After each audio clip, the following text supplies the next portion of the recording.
Now, I guess my hope is that two things don't change for Call of Duty Black Ops 7. Now, according to the leaks, obviously the game will be coming out this year, and it's going to be set in 2035, and it's going to be following David Section Mason as he comes out of retirement to tackle a new mission. Now, what's one really important detail, one really important thing about Call of Duty Black Ops 2? In my personal opinion, it would be the relationship of David Section Mason and Mike Harper. Now, we're going to put Mike Harper to the side for a second, and we're going to concentrate on David Section Mason. Now, David Section Mason has a very strong personality. He is a badass. He is a leader. He is a Navy SEAL team guy. He's special forces. He's experienced. You know, he's just cool. I think he lives up to his father's legacy. And I always felt like there was so much more to see from David Section Mason, so much more for his character to do, so many more missions for him to tackle, and just to be more involved in the world of Call of Duty, be more involved in what's going on. And it sucks that he's been dormant for, 10 years or so, 10 plus years. But one of the things that I really liked about his character was his voice, his character look, the way that the voice actor delivered the lines, the passion that he felt behind the character. It was Menendez. Did he kill my father? These characters are made by the voice actor that plays them, by the actor that's behind the face, behind the role, because these characters only are as good as that voice actor makes them. And an example that you could use, which is very easy to use, is Call of Duty Black Ops 1 and Black Ops 2 using Sam Worthington, who played Alex Mason, who was the original Alex Mason in Black Ops 1 and Black Ops 2. There was a very distinct voice to the character. You're 7 years old, David. Stop acting like a baby. It's Uncle Wood, son. He'd do it for me.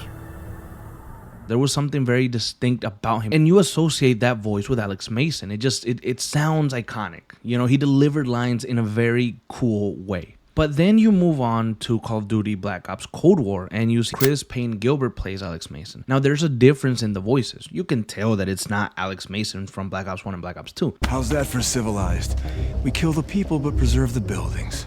Does Chris do a bad job playing the character? No, I don't think he does. I think he does a decent job playing Alex. No, he does more than a decent job in playing Alex Mason. He does a good job, but it doesn't sound like Sam Worthington. And something about the character was lost. Whether it was small or big or whatever, something was lost. Now, if you jumped into Call of Duty Cold War and you played it without playing Black Ops 2 and Black Ops 1, you knew maybe the lore, but you didn't really play it, then it wasn't that big of a difference. It wasn't a jarring feeling. But if you like the character a lot, if you're a big fan of Alex Mason, which a lot of players are, then you can tell that it feels really off. And so the thing that I was kind of concerned about, or I have been concerned about so far, is that if the story of Section Mason coming back out of retirement, being part of the team, being maybe the main character once again in Black Ops 7, I'm excited to see him again. I hope they don't butcher him. I hope they expand on his character, but I would love to see Rich McDonald come back and play Commander David Section Mason. Because Rich McDonald, if you look at the character of Section and you look at the actor Rich, you can clearly see that Section was modeled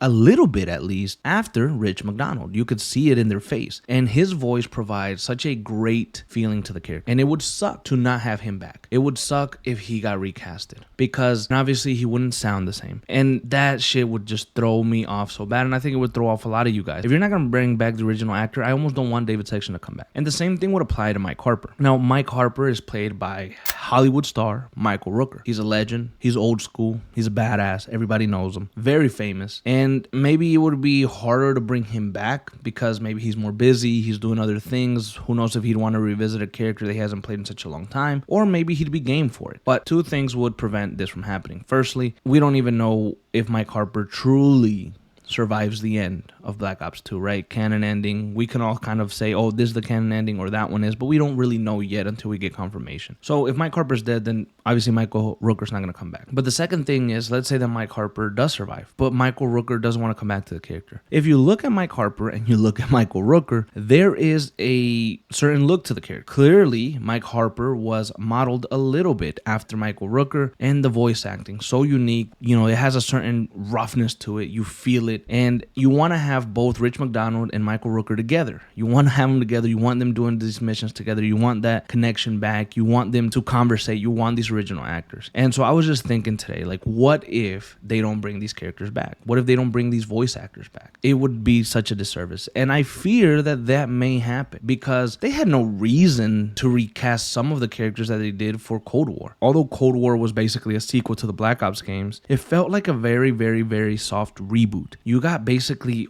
all the characters recasted, even some that didn't need to be. And when I say that, I'm talking about Frank Woods specifically. The actor of Frank Woods, the original actor, could have come back. If you would have offered him the role, I'm pretty sure he would have come back and could have come back because he's maybe not as busy as somebody like Sam Worthington. Sam Worthington would have been difficult to bring back because, again, he's more into Hollywood. He's a bigger star. He's taken on these big projects and stuff like that. And he's only improved and grown since Call of Duty. So people like him would be like, well, I don't know if I want to come back to this game. So I can understand that one potentially, but the one for Frank Woods, and Frank Woods in Call of Duty Cold War does a great job. The voice actor does a great job of replicating that original feel. But I don't want someone to come in, play David Sexton Mason, and try to replicate the feel of David Sexton Mason. I want Rich McDonald, the actor, to come back and to play the character because I think that's how it should be done. But again, I just fear that these characters are going to be recast as well because, I don't know, Call of Duty feels like they want to jump into something new, but they don't want to let go of the past. So they're kind of confusing themselves. And that was something that's been on my mind since the announcement of Black Ops 7 and the potential return of David Sexton Mason and maybe the return of Mike Harper.